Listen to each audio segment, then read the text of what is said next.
Então, para encerrar a nossa conversa sobre a batalha, sobre a guerra, né, essa luta que nós vivemos todos os dias, eu queria relembrar você que lá em Efésios capítulo 6, Paulo fala da nossa armadura espiritual.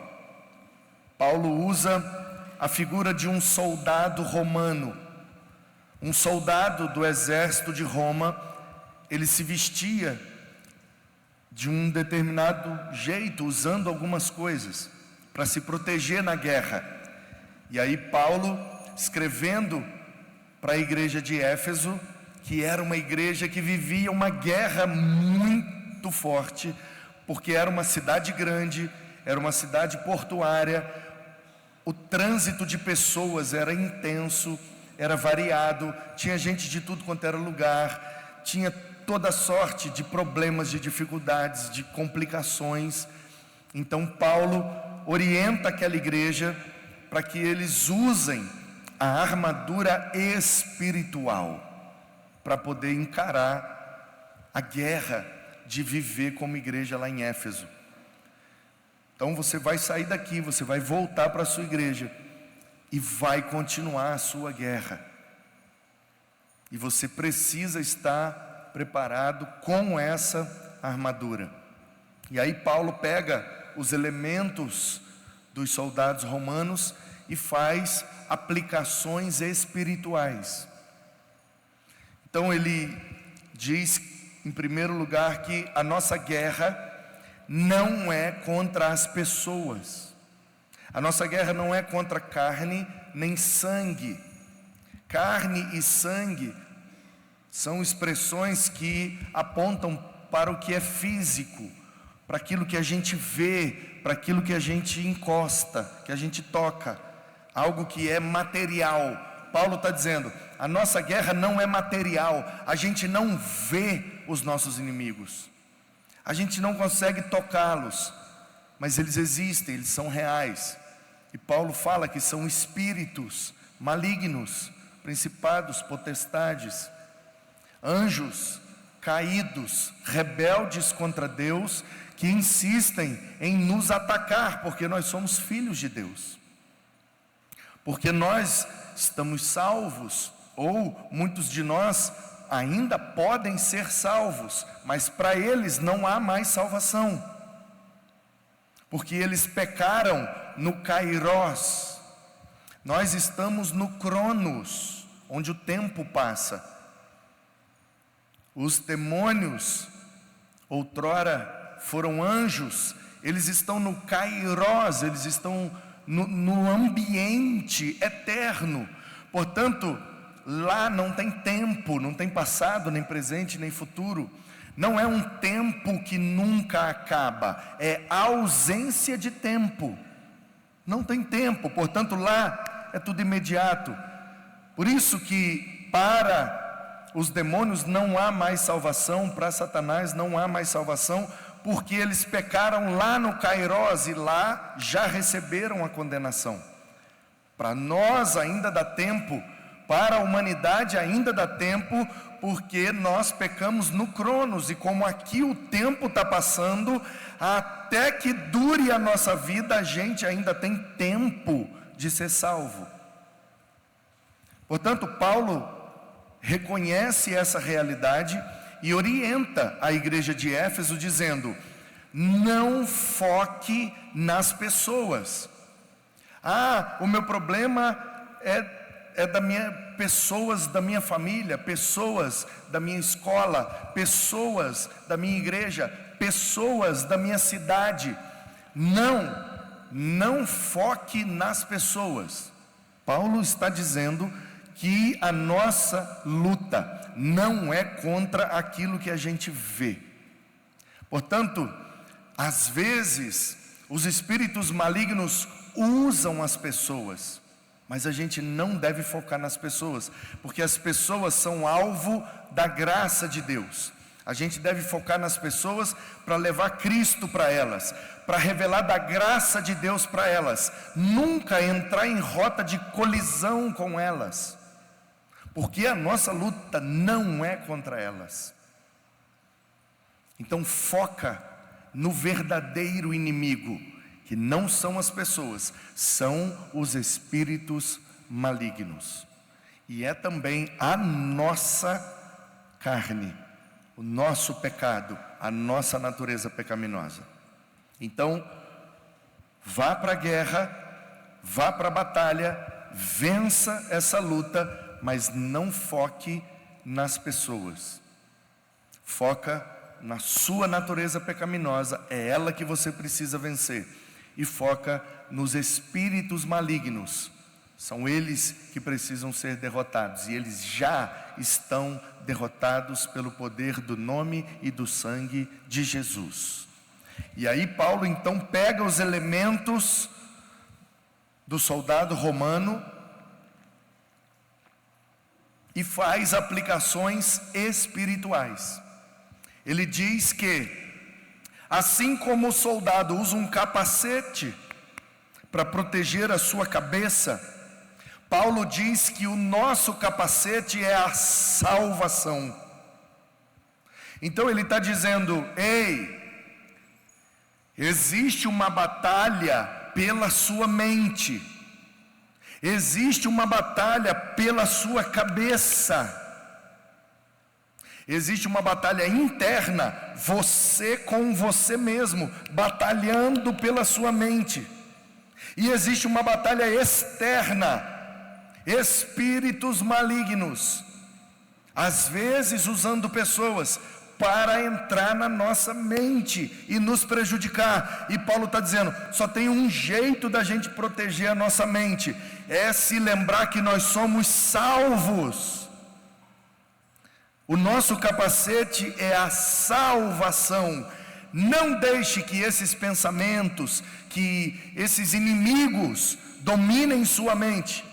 Pastor, mas como que eu faço isso? Coloque para proteger a sua mente a salvação que você tem em Cristo. Eu comecei a pensar bobagem. Peraí, mas eu sou salvo. Eu comecei a ser influenciado por aquilo que não presta. Peraí, mas eu sou salvo. Então a salvação que você tem em Cristo deve ser aquilo que você vai usar para proteger a sua mente. Sua cabeça tem que estar protegida pela sua salvação. Não se esqueça disso. Você é salvo, você é redimido, você é escolhido, você é perdoado, você é amado. Não deixe que te digam algo diferente para te influenciar. Coloque a salvação como proteção da sua mente. Depois ele diz que o soldado protegia o seu peito com uma couraça, vários couros, mata o animal, pega o couro dele e emenda um couro no outro e cola um couro no outro, e vários couros de animais formavam uma couraça, porque se ele tomar uma flechada, se ele tomar uma espadada, uma lança, aquele monte de couro protegia o peito dele.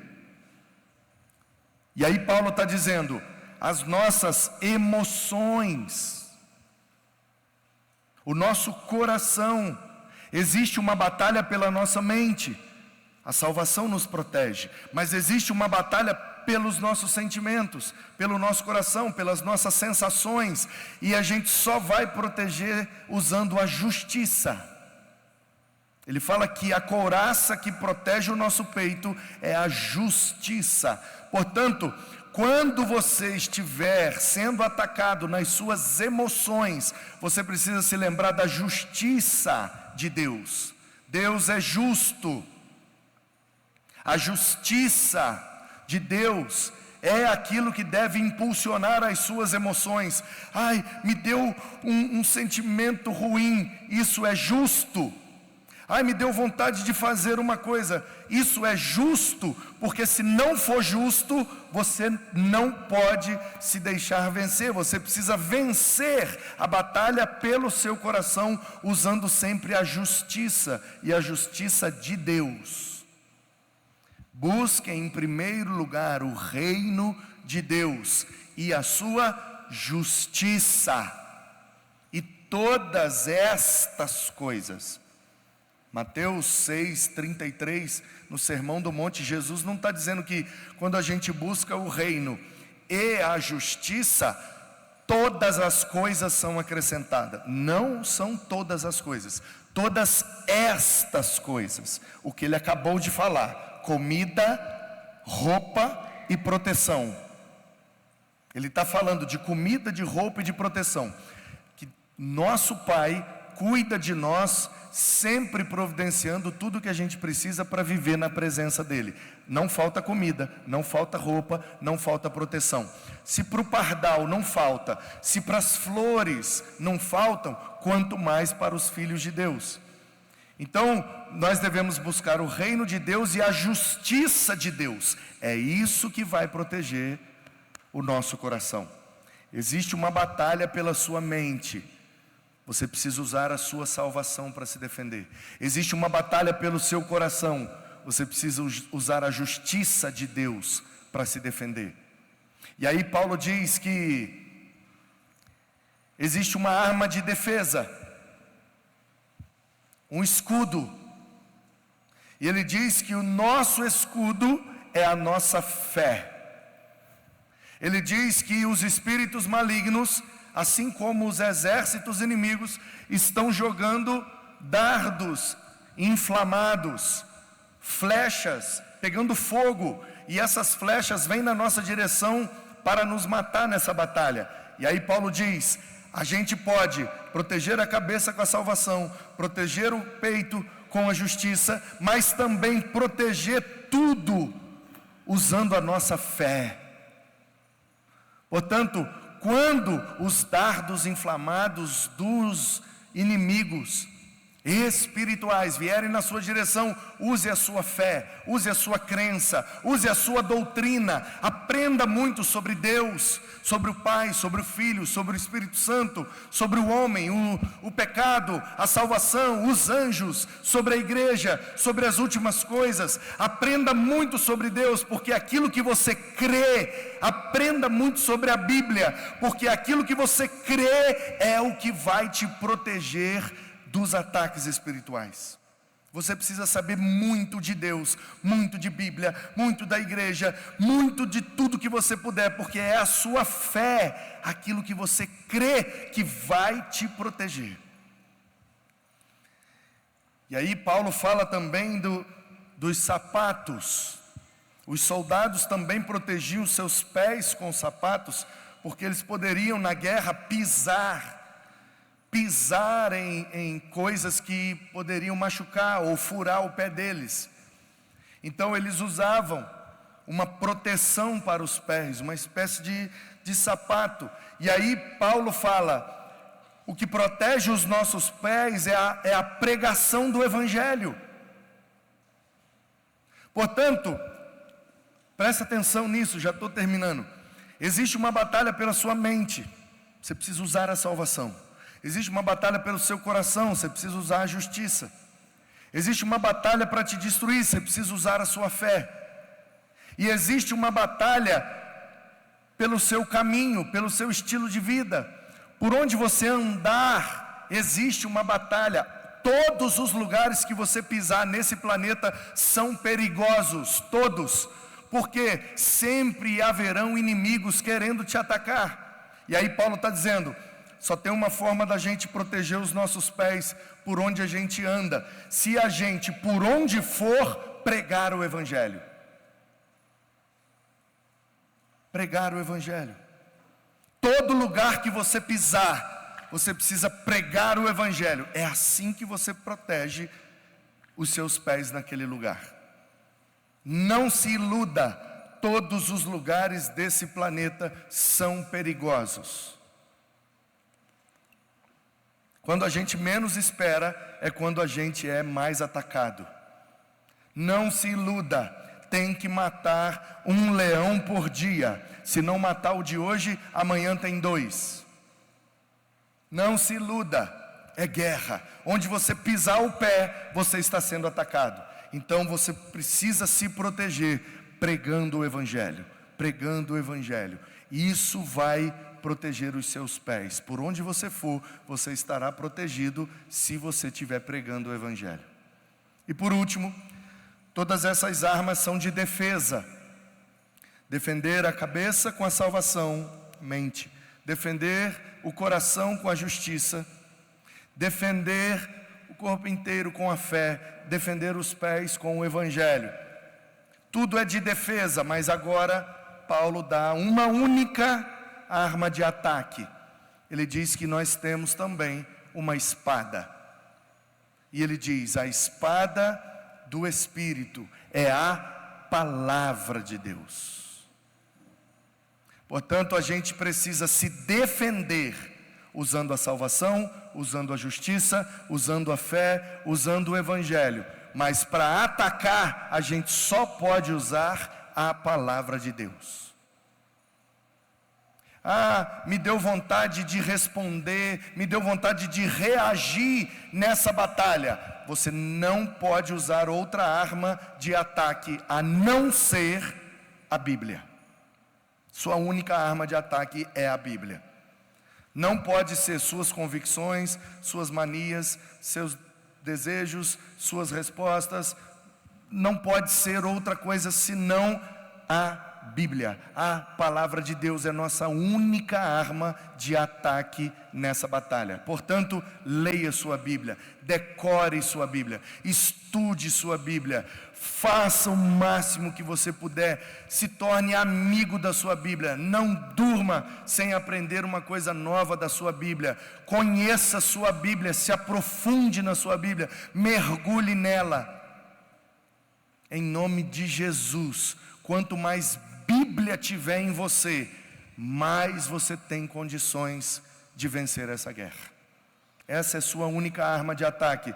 Portanto, use-a com muita sabedoria, com muita eficácia. E para usar bem essa arma, você precisa saber manejar bem essa arma. Temos que manejar bem a palavra de Deus, senão a gente fica envergonhado. E não tem como vencer a batalha, porque essa é a nossa única arma de ataque.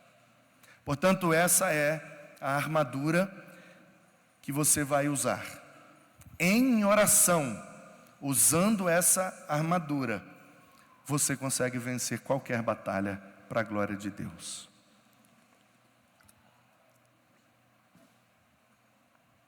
Portanto, para encerrar, eu queria fazer um negócio com vocês. Deixa eu levar a água, porque depois eu já vou embora.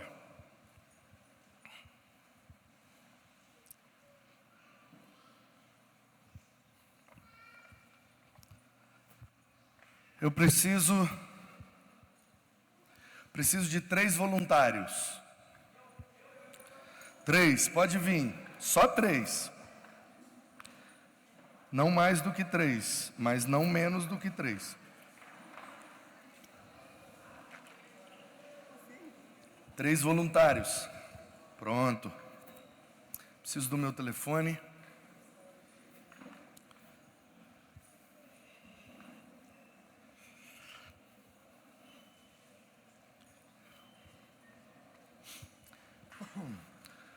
Pode vir para o meio aqui, ó, para o pessoal ver vocês melhor. Como é que é o seu nome? Gabriel. Gabriel, corintiano. Você? Gregory. Gregory é crente. E você? Leandro. Leandro é o atleta. Então nós temos o... Como é que eu te chamo, hein? Eu moro e pastoreio na Zona Leste. Então é perigoso falar qualquer coisa do Corinthians. Então, temos o corintiano, temos o crente, temos o atleta. Vocês 3, só por terem vindo aqui, já vão ganhar um presente, tá bom? Então, cadê o menino da cantina, responsável pela cantina? Tem o Rala, também tem um outro loirinho lá, um pastor. É o Gui, é um pastor alemãozinho, né? Bonitinho ele. Ele não está aí? Aí ele chegando lá, ó. Ele fica na cantina, ele ajuda no concurso bíblico. Ele vai para lá, vem para cá. Ele é muito bonitinho. Ele é solteiro, ele? Ô, Gui. Ô, Gui. Quantos anos tem o Gui? Quantos anos? 20 e pouco? Chega aí, Gui.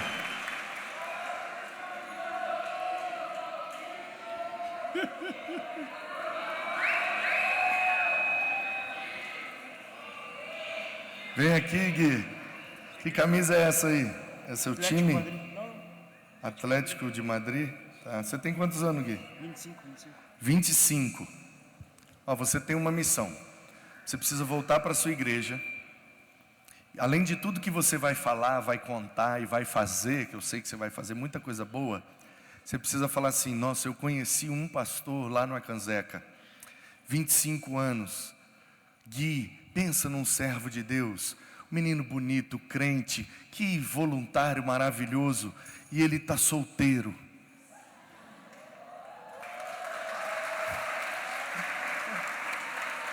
Tem que casar. Então você vai interceder pela vida do Gui. Você vai começar um projeto de oração lá na sua igreja. Até o final desse ano, o Gui casa. Amém.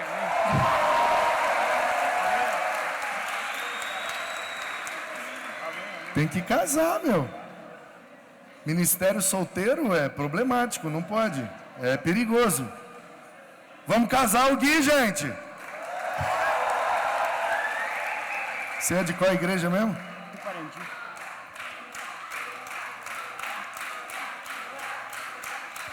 É como? Tuparendi.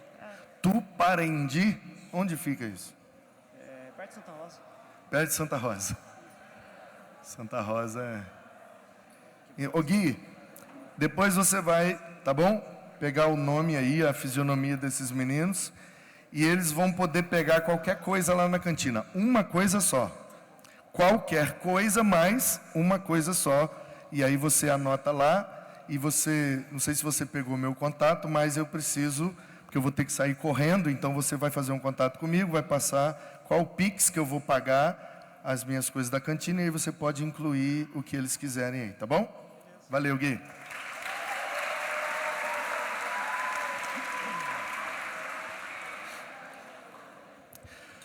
Corintiano, vou fazer umas perguntas para vocês, estão preparados? Ixi, não sabia que era pergunta. Não, muito fácil, tá? Corintiano, você precisa escolher entre o número 1 e o número 2. Qual você escolhe? 1. Número 1, tá certo, parabéns, pode sentar, corintiano. Bora, gente, dá uma moral aí. O cara veio aqui na frente sem saber o que ia acontecer, corajoso.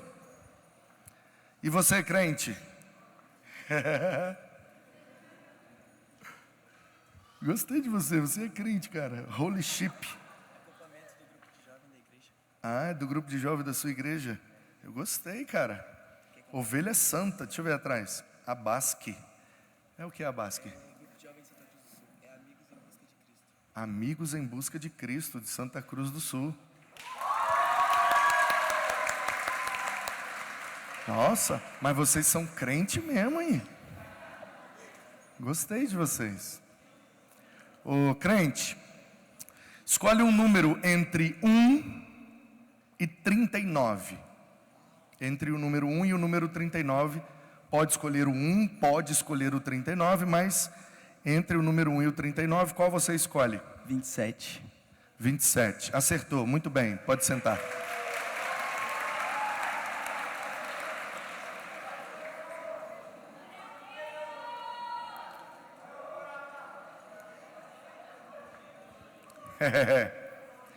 Sobrou o atleta da Nike. Aqui é tudo alemão. Os alemãos preferem Adidas, hein? Ou Adidas ou Puma. Nike é americano. O atleta, você tem entre o número 1 e o número 12. Pode escolher o 1, também pode escolher o 12. Entre o 1 e o 12, qual número você escolhe? 7. 7. Acertou, atleta, parabéns. Pode sentar.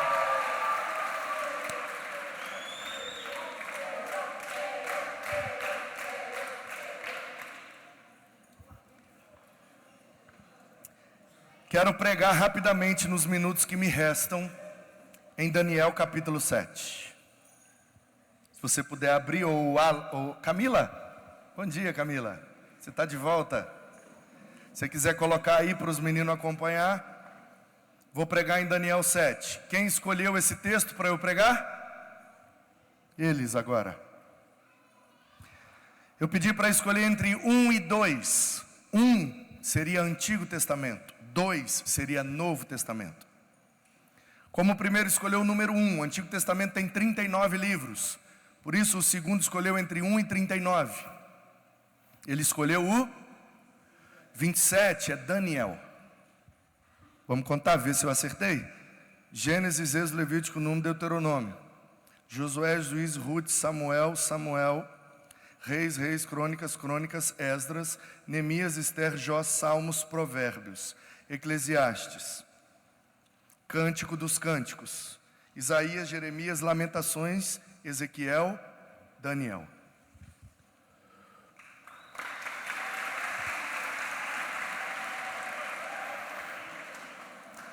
O livro de Daniel tem 12 capítulos.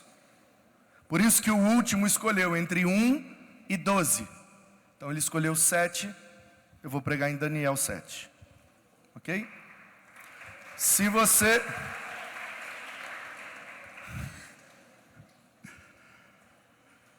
você quiser, você pode pelo número do WhatsApp que eu passei ali, porque eu tenho um canal no YouTube. Na pandemia hackearam meu e-mail e eu perdi tudo.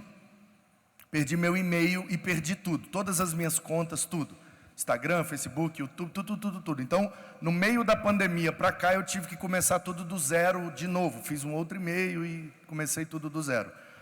Então, eu tenho um canal no YouTube, onde eu registro. É uma espécie de backup. Todo lugar que eu prego, que vai para a internet, tanto na minha igreja ou em outras, o meu filho me ajuda nisso. Ele pega a mensagem e joga no meu canal, só para ficar lá registrado. Mas eu não divulgo, eu não trabalho, eu não dou ênfase ao meu canal. Eu prefiro dar ênfase ao canal da igreja, para que a igreja cresça e se amanhã ou depois eu for embora, a igreja fica lá abençoada com um canal maior e tal. Então, mas eu tenho no meu canal, eu não gosto de divulgar muito o meu canal, prefiro, se você puder, peço a você o favor, porque deixa eu te contar um segredo. Quando a gente é pastor, presidente, titular, o principal de uma igreja, a igreja foca muito na gente e tem a tendência de ficar meio dependente da gente.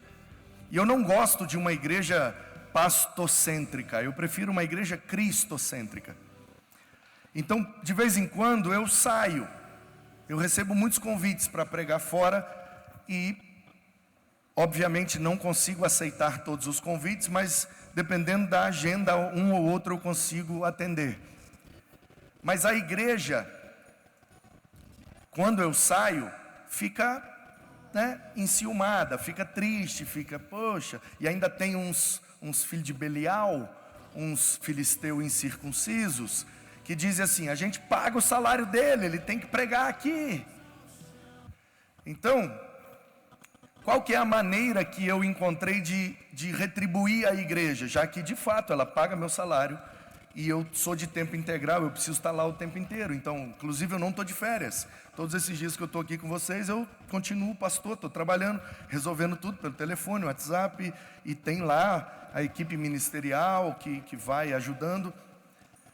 Então, uma das formas de eu retribuir a igreja, que me libera para estar com vocês, é vocês dar uma moral para a igreja. Então, se vocês se inscreverem no canal no YouTube, se vocês começarem a assistir as coisas, então o canal da igreja vai crescendo e eles vão percebendo, olha, quando o nosso pastor sai, o nome da igreja vai junto com ele, e isso vai gerando, né, crescimento também da igreja local. Então, isso é muito saudável, por isso que eu estou pedindo para vocês darem essa moral. Mas, no meu canal tem várias mensagens que eu já preguei em muitos outros lugares. E no meu canal tem várias mensagens, e aí se você quiser assistir, né, você pode ouvir todas, mas são milhares. Aí se você quiser eu te envio aquelas que são específicas, porque rodando o Brasil, de vez em quando eu faço essa dinâmica. Às vezes eu vou pregar numa igreja e eles me dão liberdade de, pode pregar sobre o que você quiser, não tem um tema, não tem um texto. Então eu faço isso, eu chamo 3 pessoas de acordo com os números que elas escolhem. Eu descubro qual é o texto que eu vou pregar na hora, e abre a Bíblia e eu vou e prego na hora. E eu não faço isso para poder, né, aparecer, me promover, olha como ele sabe Bíblia, nada disso. Eu faço isso para gerar na igreja esse sentimento, essa sensação e principalmente essa convicção. Eu só estou ilustrando o último ponto da mensagem para encerrar. Eu disse a você que você só tem uma arma de ataque. Sua arma é a Bíblia. Portanto, você precisa conhecer esse livro. Os muçulmanos, os islâmicos, eles treinam as crianças para decorar o Alcorão. Milhares e milhares de crianças islâmicas sabem o Alcorão de cor. E nossas milhões de crianças, às vezes não sabem um salmo de cor. Os cristãos são o único povo que não conhece o livro que crê. Foi feita uma pesquisa e cerca de 60% dos pastores nunca leram a Bíblia toda. E eu acho que esse número é muito maior, porque teve um grupo que ficou com vergonha de falar. Por isso que só deu 60%. Se todos fossem realmente sinceros, eu acho que aumentaria muito esse número. Portanto, o que eu quero gerar em vocês é essa sede, é essa motivação. Quero inspirar vocês nesse sentido. Nós precisamos ler esse livro, nós precisamos conhecer esse livro, nós precisamos estar prontos a responder qualquer dúvida sobre esse livro, ou preparados para pregar em qualquer texto desse livro. E o que mais me espanta, é que rodando o Brasil, toda vez que eu faço essa dinâmica, o pessoal vem elogiar. Nossa, pastor, então quer dizer que você está preparado para pregar em qualquer texto da Bíblia? Então quer dizer que se abrir em qualquer capítulo você sabe? Então quer dizer, eu falo, gente, mas isso não é o básico?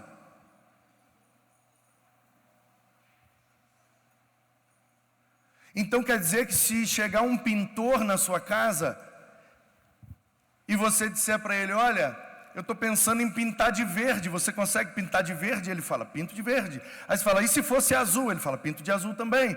E se eu escolher a cor aqui na hora, você pinta na cor que eu escolher na hora? E ele diz, claro, pinto, pode escolher.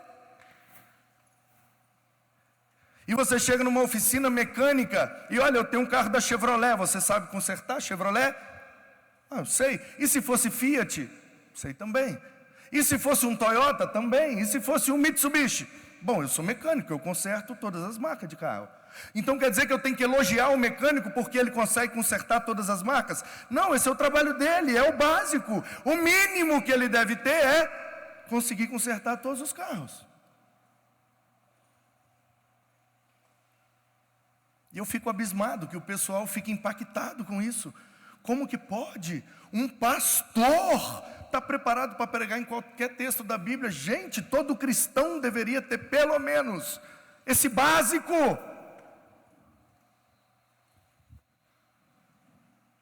A que ponto nós chegamos? Os meninos em Israel com 12 anos de idade sabiam toda a Torá de cor para passar pelo bar mitzvah. E os mestres de Israel interrogavam os meninos com 12 anos. Se eles respondessem corretamente, eram considerados um bar mitzvah, um filho do mandamento. Os meninos com 12 anos tinham que saber a Bíblia toda. A que ponto nós chegamos onde pastores não sabem a Bíblia toda? Como assim?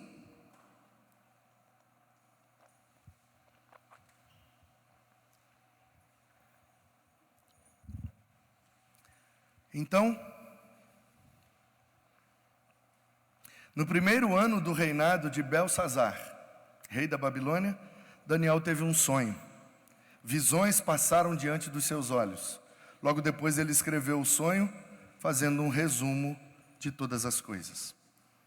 Daniel disse: eu estava olhando e durante a minha visão de noite, 4 ventos do céu agitavam o mar. 4 animais grandes, diferentes. O primeiro era como um leão e tinha asas de águia. Enquanto eu olhava, as suas asas foram arrancadas, foi levantado da terra e posto em pé, e para que andasse como homem foi dado uma mente humana. A seguir apareceu um segundo animal, semelhante a um urso, qual se levantou e na boca e os dentes trazia 3 costelas. Levante e devore muita carne. Depois disso, continuei olhando e apareceu um semelhante a um leopardo. Depois disso, continuava olhando, e um animal muito forte, tinha dentes de ferro, devorava em pedaços, era diferente de todos os outros e tinha 10 chifres.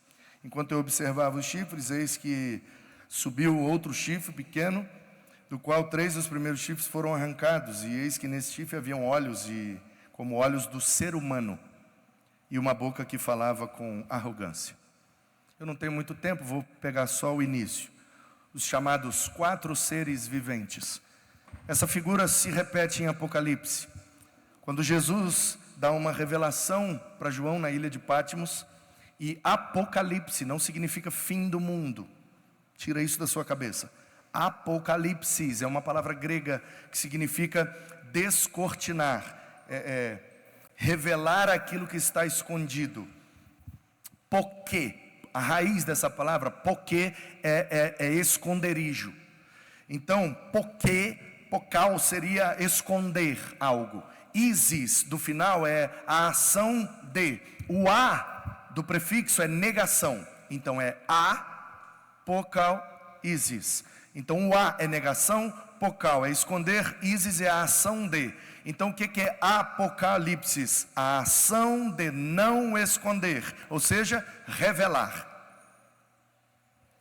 É revelação. Apocalipse não é fim do mundo. Apocalipse é revelação. As coisas da eternidade estão escondidas para nós, a gente não consegue ver. Então é como se Jesus tirasse o pano. Imagine que tivesse um pano cobrindo a eternidade e a gente não consegue ver. E aí Jesus tirou o pano e revelou para o João. Vai, João, dá uma olhada aí. Aí ele viu. Aí Jesus fechou, falou: agora escreve o que você viu e manda para as igrejas. É isso o Apocalipse. E o que é que o João viu? Uma coisa só. O livro é grandão, mas é uma visão só, é uma cena só.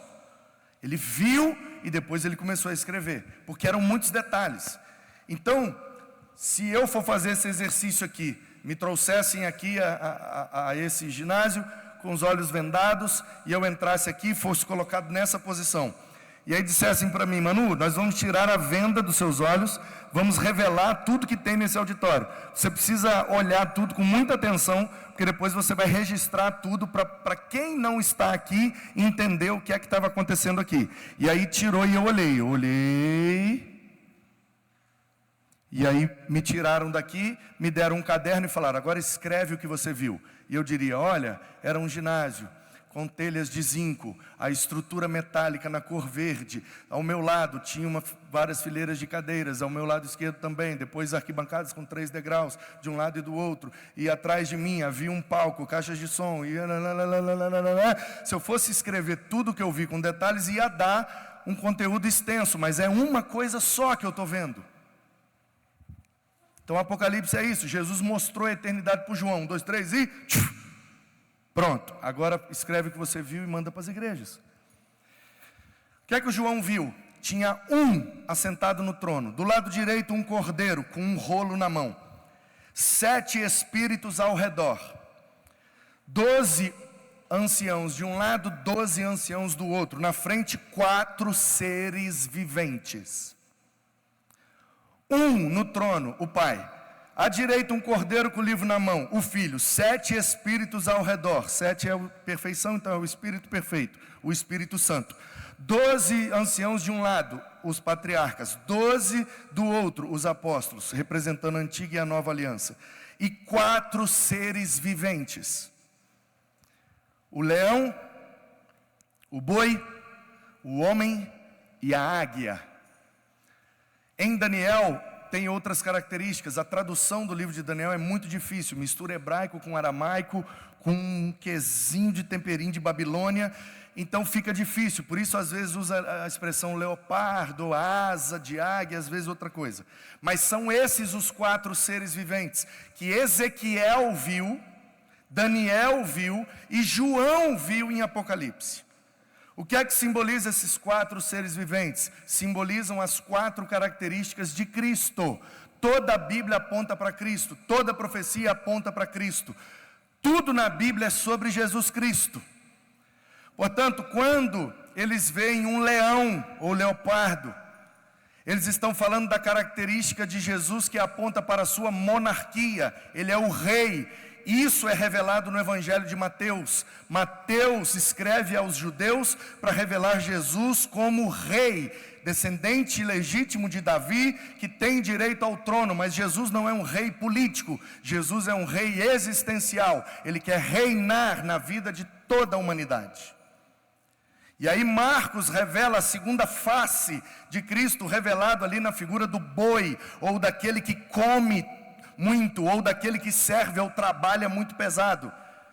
Cada um vê de uma forma, mas a figura aqui revelada pelo Evangelho de Marcos é o boi, que representa o servo, aquele que trabalha, que produz. Jesus é também o servo de Deus. Ele diz: o meu Pai trabalha e eu trabalho também, e esse é o meu trabalho. Eu trabalho ensinando, eu trabalho libertando.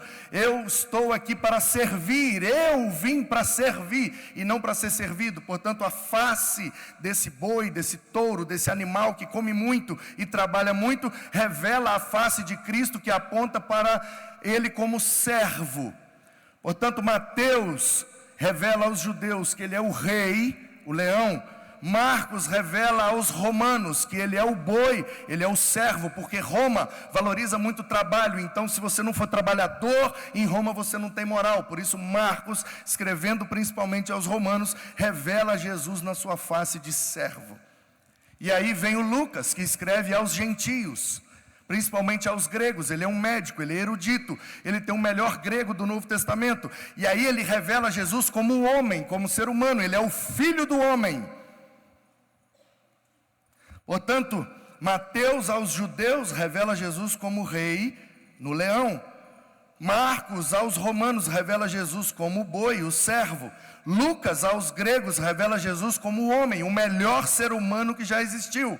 E aí vem o João revelando a divindade de Cristo. Enquanto Lucas revela a sua humanidade, João revela a sua divindade. Ele é a águia.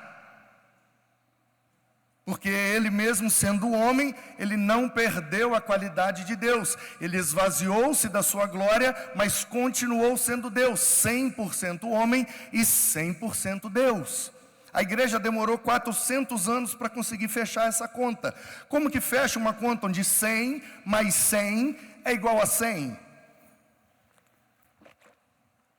Porque ele é 100% humano, ele é 100% Deus, mas ele continua uma pessoa só. Portanto, ele não é 200% de uma pessoa, ele é 100%, ele é uma pessoa só. Então, como que 100 mais 100 dá 100? A igreja discutiu isso 400 anos, para tentar fechar essa conta. Alguns diziam, não, ele é 50 mais 50, e aí dá 100. Outros diziam, ele é 100 de uma coisa e 0 da outra, ou 100 de uma outra e 0 de uma. E aí foram discutindo. Depois de 400 anos, propuseram o que é chamado de união hipostática, quando 2 elementos se fundem, formando um elemento só, na mesma proporção dos anteriores, e é indivisível. Daí então a gente pode ilustrar isso até para uma criança no ministério infantil entender. A gente pega um copo de 100 ml de leite e pega um copo de 100 ml com um Nescau. A gente vai jogando Nescau no leite e a gente tem 100 de leite e 100 de Nescau, depois vira 100 de leite com Nescau e não dá para separar mais. É assim que é Jesus. 100% homem, 100% Deus, união hipostática. Então, os 4 seres viventes apontam para as 4 faces de Cristo. Ele é o rei, leão. Ele é o servo, boi. Ele é o ser humano perfeito, filho do homem. E ele é Deus, ele é a águia. Pregando sobre isso, uma norte-americana chamada Aimee McPherson, analisando as medidas da Nova Jerusalém, os 4 seres viventes, os 4 evangelhos e as 4 faces de Cristo, ela pregou um sermão cujo tema era: o evangelho é quadrangular. Em homenagem a isso, surgiu uma nova denominação cristã. Portanto, o que Deus está mostrando para o Daniel lá na Babilônia é: pode o Nabucodonosor ser muito poderoso, pode Nabucodonosor ser um grande imperador, ele nunca será rei dos reis, porque esta posição só pode ser ocupada por Cristo, o leão da tribo de Judá. Vou voltar. Vocês desaprenderam, né? Não, pastor, nós estamos bugados, porque é muita informação e escolheu esse texto agora, então é verdade que você não preparou nada disso? É isso mesmo. Pode Nabucodonosor ser poderoso, ser o imperador, mas ele nunca será o rei dos reis, porque essa posição só pode ser ocupada por Cristo, o leão da tribo de Judá. Pode... Não, segura. Já estou terminando. Deixa para você fazer tudo junto no final. Gasta uma palma só. Pode o Nabucodonosor ser um servo, um trabalhador, um cara muito produtivo que conseguiu dominar vários povos e construir algo gigantesco na Babilônia. Ele é o melhor boi da humanidade, porque ele fez o império da Babilônia crescer. Mas Nabucodonosor nunca será um servo perfeito, porque esta posição só pode ser ocupada por Cristo, o servo sofredor, revelado pelo profeta Isaías, como aquele que não tinha beleza, era pobre, morava longe, mas se entregou como um cordeiro mudo para se sacrificar, pois ele é o Emanuel, Deus conosco para nos salvar. Por melhor que Nabucodonosor seja, ele não consegue salvar ninguém, nem ele mesmo.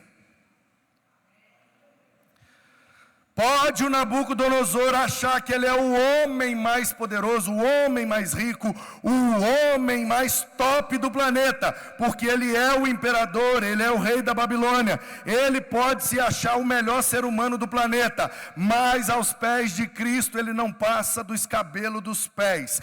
Ele não é o melhor ser humano que existe, porque ele é pecador, ele é cruel, ele é violento, ele é injusto, mas o nosso Cristo é perfeito. O Filho do Homem veio salvar o que havia se perdido. O Filho do Homem pode se entregar como oferta, porque ele é o cordeiro macho de 1 ano sem defeito.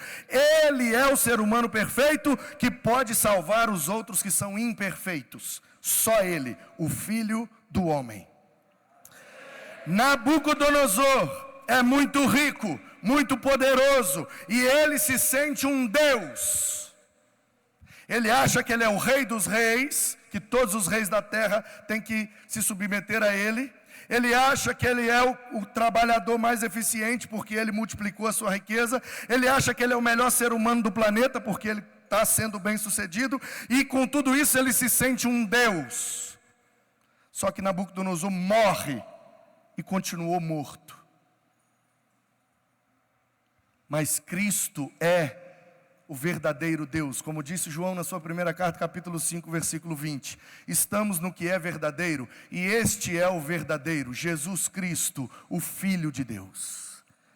Deus encarnado, 100% Deus, habitando em figura humana, esvaziou-se da sua glória até a morte e morte de cruz. Portanto, Ele é Deus conosco, o Emanuel, Deus esvaziado naquele bebê, nascido na manjedoura, para trazer a salvação para os seus semelhantes. Nabucodonosor se acha muito, Mas todas as características que Nabucodonosor acha que estão nele, na verdade estão em Cristo. Cristo é o rei, Cristo é o servo, Cristo é o ser humano perfeito e Cristo é o nosso soberano Deus. Que Ele te abençoe, em nome dEle, para a glória dEle. Amém.